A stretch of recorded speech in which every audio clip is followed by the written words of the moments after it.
シルバーフォックスライフへようこそ。ロータス最後の純ガソリンスポーツ、ロータスエミーラ。今回はその中でも注目の2リッター AMG 製ターボエンジンの 2.0 ファーストエディションをエミーラオーナーとして徹底レビューします。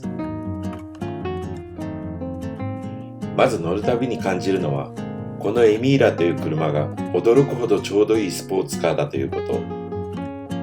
パフォーマンス、サイズ感、取り回しのしやすさ、そしてルックス、さらには価格まで、全てが絶妙なバランスで成り立っています。よくポルシェケイマンや911と比べられることが多いですが、実際にオーナー層を見てみると、ちょっと面白い傾向があります。フェラーリローマやポルトフィーノ、そして296GTB といったより上位クラスのモデルを所有している方が意外と多いんです。つまりエミーラは単なるスポーツカーではなく、本物を知る人が惚れ込む魅力を持ったクラスレスなスポーツカーと言えます。エミーラは私にとっては3代目のロータスになります。1代目は約35年前にアメリカで乗っていたロータスエスプリターボ SE です。当時は映画プリティウーマンで大富豪役のリチャード・ギアが乗っていた車としても有名でした。地を這うような低い車高が特徴的な車でした。2代目は2015年に新車購入したエキシージ SV6 です。とても軽く速い車でしたが、コックピットが狭かったので乗り降りがとても大変でした。そしてこのエミーラが3代目のロータスになります。2021年9月にオーダーしてから納車まで3年待ちました。2025年10月現在は所有してちょうど1年となり、先日1年点検も無事に済ませたところです。先に V6 が2023年に納車が始まり、そこから約1年遅れて2024年9月に AMG バージョンが納車となりました。伝統のロータスらしさと現代的な快適性がどう融合しているのか。それでは詳しく見ていきましょう。まず目を引くのはこのダイナミックなデザインです。一見するとエキゾチックでありながら、どこかクラシカルな雰囲気も兼ね備えています。デザインモチーフは上位モデルエバイアのエアトンネルデザインで、空力と美しさを両立させたデザインです。全長 4413mm、全幅 1895mm とロータスとしてはやや大柄。しかし無駄なラインが一切ないため、実物は驚くほどコンパクトに見えます。細部の造形も緻密。フロントやリアの LED ライトのグラフィックやサイドインテークの立体感は、これまでのロータスとは明らかに一線を画しています。実はこのボディ、空力性能を極めつつも、ウイングなどのアクティブエアロなしで CD 値 0.34 を達成しています。私は最初にエミーラのデザインを見たときに、フェラーリ 288GTO や 308GTB にとても似ていたので、フィオラバンティデザインの再来かと思いました。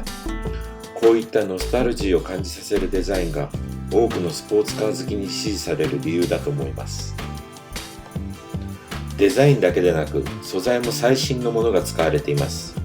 ドア、リアクォーター、テールゲートには帝人の GFSMC グラスファイバーシートモルディングコンパウンドが使用されています。これは熱硬化樹脂をガラス繊維に眼振させ、シート状にした中間素材。TAT のフランスにあるポアンセ工場で製造する GFSMC 機材をポルトガルのレサデバリオ工場で成形しています。従来のコンポジット部品よりも最大で約4割の軽量化を達成して、アルミと同等の重量を実現したのに加え、強度や耐久性に優れ、へこみが発生しにくく、かつ錆びないという利点があります。ガラスコーティングが施されたボディは妖艶なオーラを放ち、街中の駐車場に止めるたびに二度見ならぬ、思わず三度見をしてしまうかっこよさです。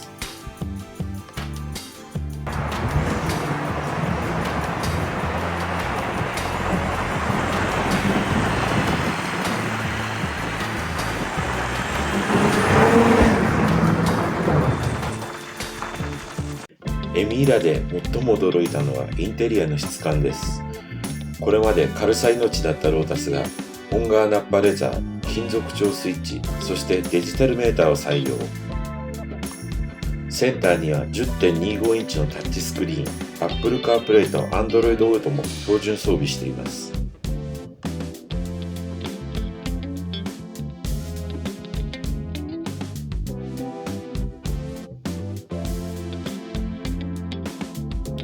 シートのホールド性も抜群で、ロングドライブでも疲れにくく、歴史時代から懸案であった乗降性もサイドシルを下げることで大幅に改善されています。ただ私のように身長180センチ以上のドライバーが右ハンドルに乗ると、左側にオフセットされたペダル配置が若干気になります。パワーシート完備なので自分好みのシートポジションは作りやすくなっています。両方の電動シートだけで約50キロ近くあるので、このシートを交換するだけでもかなりの軽量化になりそうです。この車はスーパーカーの中では格段に見切りのいい車になっています。コックピットからの眺めも良く、両サイドのフェンダーの峰が横幅を教えてくれます。またミラーの位置と形状が秀逸で、ドアミラーの下側の景色が抜けているので、歩行者や障害物の確認がとてもしやすいです。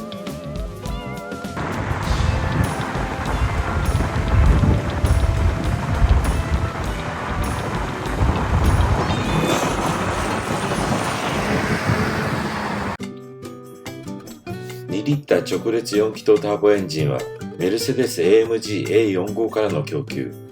この M139 型エンジンは世界最強の2リッター4気筒エンジンと言われています。最高出力は365馬力、最大トルク430ニュートンを発生。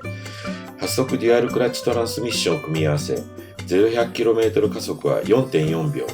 レスポンスはシャープで、必要十分な加速とトルクを生み出しています。最高速は283キロとなっています。そしてロータスエミーラを語る上で外せないのがサスペンションの違いです。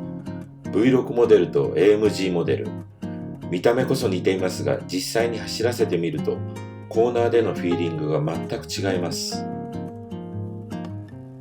V6 モデルと比較すると AMG バージョンは軽量なだけでなく、エンジン搭載位置の違いから重心が低く、コーナーでのフロントの入りが軽快です。ステーリングを切った瞬間に車体がスーッと向きを変える感覚は AMG バージョンの方が優れていると言えます。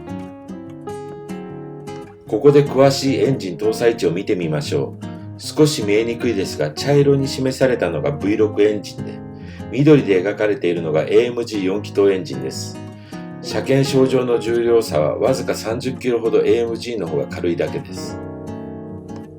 しかし AMG の方が重心が明らかに低く、コーナー進入時の安定感とスポーティーさが際立っています。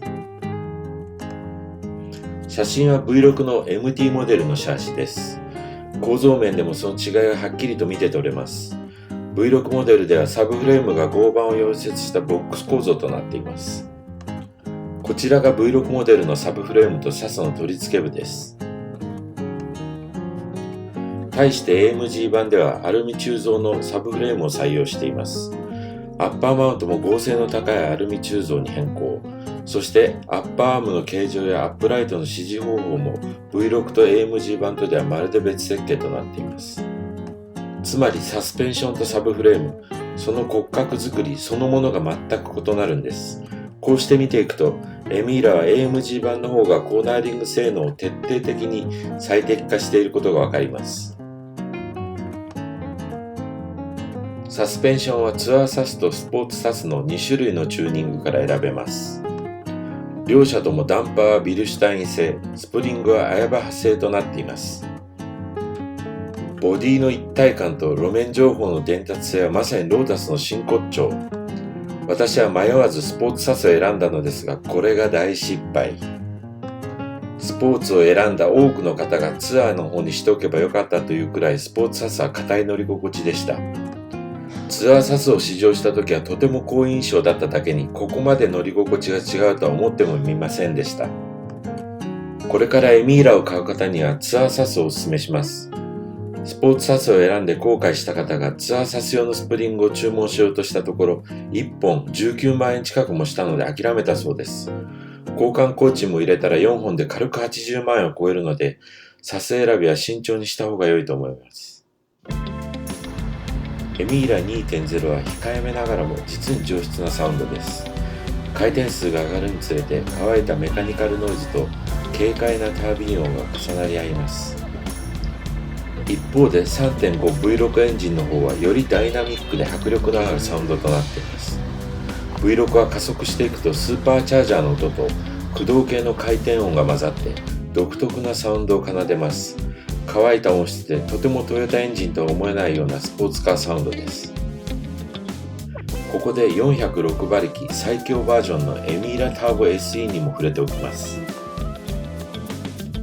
先日ロータスエミーラターボ SE に試乗することができました。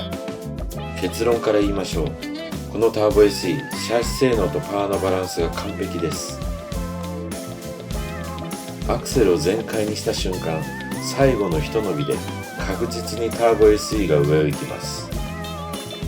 サウンド面も印象的でした。ツアーモードではどちらも似たトーンでしたが、トラックモードに切り替えるとターボ SE は明らかに勇ましいエキゾーストサウンドに変貌します。特にエンジンブレーキ時のバブリング音、これがまるで別物のように迫力がありました。実は私はロータスも3代目ですが、ポルシェは930時代から 991GT3 まで合計6台の911を乗り継いできているので、大のポルシェ党とも言えます。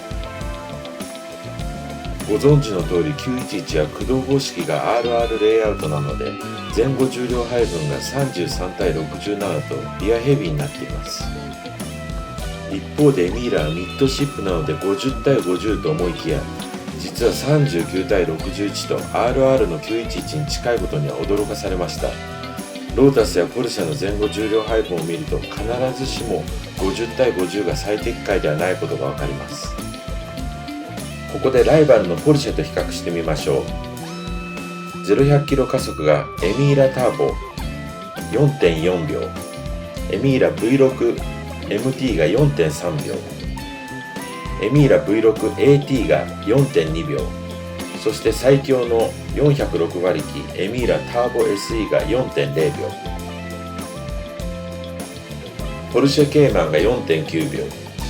ケイマン S4.4 秒、ケイマン GTS が 4.0 秒、911カレラ T が 4.5 秒、911カレラが 4.1 秒となります。ケイマン S、そして911カレラ T がほぼ同タイム 4.4 秒前後となっております。これを見るとどのエミーラモデルもポルシェとほぼ互角の性能と言えます。ここで興味深いイタリアの雑誌テストがありました。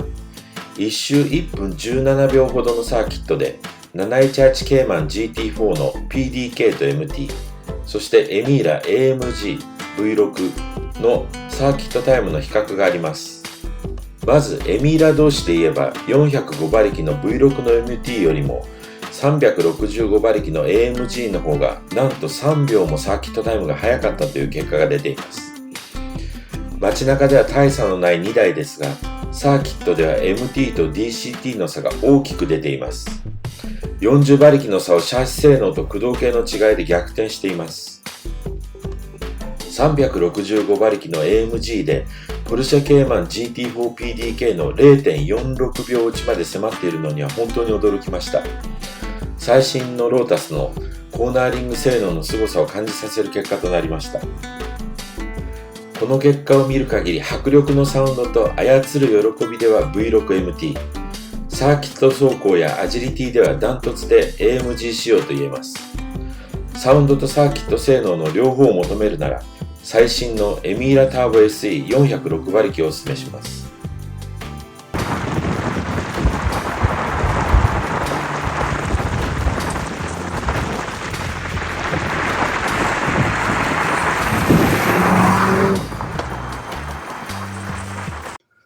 ここでは面白いオプションをご紹介します。こちらおすすめのキーのプレゼンテーションケースです。純正パーツとして約3万円前後でオーダーできます。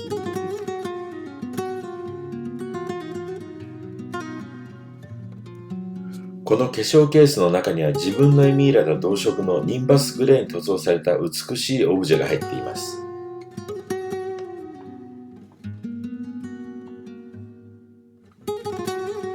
なんと裏側にはスペアキーを保管できるようになっています。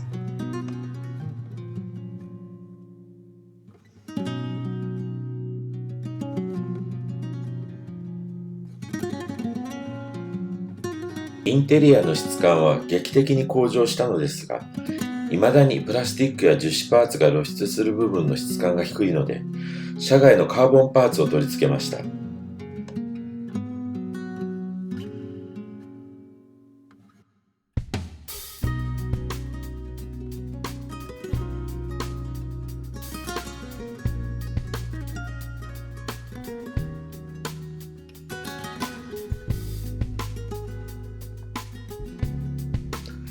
インパネとステアリングアッパー、ルーフパネル、ミラーカバーなどをカーボンパーツにしました。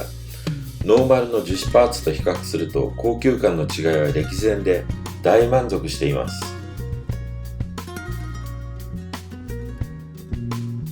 メーター周りがカーボンになるだけでかなり高級感が増します。ステアリングクラム上部もカーボンになっています。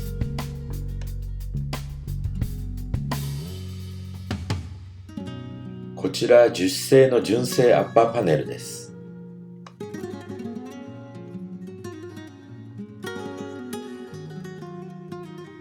そしてこちらがカーボン製アッパーパネルです。